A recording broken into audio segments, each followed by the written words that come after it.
भाजपचे आमदार सुरेश अण्णा धस आपल्यासोबत आहेत। अण्णा, मुंबईत आज जो आहे तो मोर्चा सुरू झालेला आहे।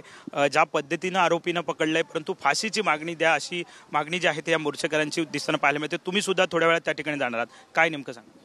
नाही, आता चाललोय मी, मोर्चा सुरू झालेला आहे। मी गावाकडून येतो, मला जवळपास 6.5-7 तास लागतात। आता आलोय आणि मी मोर्चात सामील व्हायला चाललेलो आहे।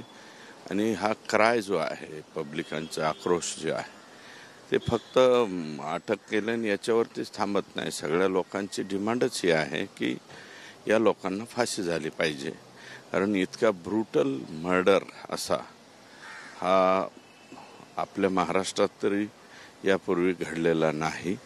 ज्या काही घटना आहेत त्या महाराष्ट्रातल्या पण महाराष्ट्राच्या बाहेर घडलेल्या आहे।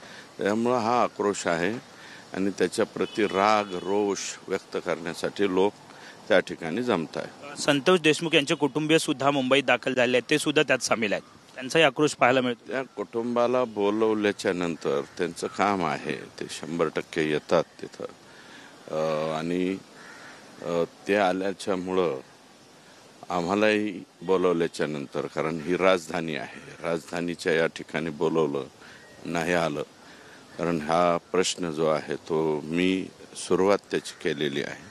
त्यामुळे मीही आलेलो आहे आणि लोकांच्या बरोबर मुंबईकर जे आहे, आज मी मुंबईकर आहोत, त्या मुंबईकरांच्या बरोबर या ठिकाणी आम्ही आता जाऊन तिथं बोलणार आणि आपली व्यथा मांडणार। कुठेतरी राजधानीच्या ठिकाणी तुम्ही हा संपूर्ण मोर्चा जो आहे तो काढलेला आहे, काय वाटतं जी मागणी आहे फाशीची मागणी द्यावी, त्याला न्याय जो आहे तो मिळेल का? काय 100% फाशीशिवाय याला दुसरा मार्गच नाही।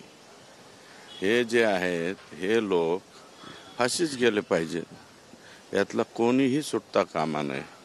कालावधी तोही लवकरात लवकर व्हावा, फास्ट ट्रॅकवरती चालावा आणि लवकरात लवकर या लोकांना जर फाशी दिली तर अशा प्रकारचा नवीन गुन्हा करण्याची हिम्मत भविष्यामध्ये सुद्धा कोणी करू नये, हे एक धाक समाजाच्या मनावरती राहिला पाहिजे। SIT जी आहे ती चौकशी सध्या करते आहे।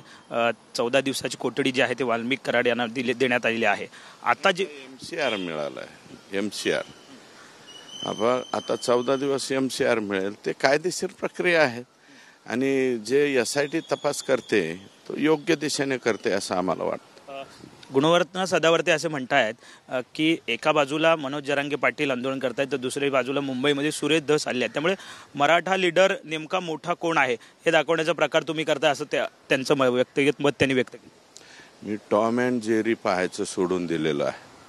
अण्णा, एक शेवटचा प्रश्न, ज्या पद्धतीनं बीडमधले सगळा घटनाक्रम आपण जर पाहिला तर याआधी सुद्धा अनेक असे खून किंवा घटना घडलेल्या आहेत, त्यासुद्धाचा उल्लेख सुद्धा तुम्ही बऱ्याच वेळा केला आहे, त्याचा सुद्धा पाठलाग तुम्ही करणार आहात असं? हो, मग मी महादेव मुंडेचं काढतोय, संदीप दिघोळेचं काढतोय, तिथं फड गेलेला आहे, तिथं अनेक लोकांचे मर्डर झालेले आहेत, मग त्यांचा उल्लेख करणं म्हणजे काय पाप आहे काय? टप्प्याटप्प्याने हे सगळं बाहेर येईल। तुम्ही टप्प्याने मी म्हणतो, हे जे मर्डर घडलेले आहेत बहुतांशी राजकीय मर्डर आहेत ना, टप्प्याटप्प्याने बाहेर तुम्ही काढाल का? 100% काढणार। जे कुटुंबीय आलेले आहेत त्यांची भेट काय इतर सरकारी होईल ना? आता मंत्र्यांच्या भेटीसाठी घेऊन जाणार नाही, मुख्यमंत्र्यांच्या भेटीला आम्ही जाऊन आलो, आज कशाला? मुख्यमंत्री काल दावोसवरून आलेले आहे, मला वाटतं फार रात्री उशिरा आलेले आहे, अजून त्यांचा तिकडे जाण्याचा किंवा याचा काही संबंध नाही। शेवटचा प्रश्न, SITने वाल्मिक कराडची संपत्ती जप्त करावी यासाठी अर्ज केलाय कोर्टात, 100% केला पाहिजे, कारण ही संपत्ती जी आहे ती फार लांब जाणार आहे। अनेक धागेदोरे त्यातनं समोर येतील, 100% येतील, धागे येतील, दोरे येतील, सगळंच येईल। धन्यवाद। साहजिकच आहे, सुरेश अण्णा धस आपल्यासोबत होते, त्यांनी म्हटलं की वाल्मिक कराड याची संपत्तीचे धागे दोरे जे आहेत ते समोर येतील आणि ते आता या ठिकाणी आंदोलनासाठी निघाले आहेत। आपण सुद्धा या त्यांच्यासोबत जाऊया, आंदोलनाच्या ठिकाणी आपण जाण्याचा प्रयत्न करूया।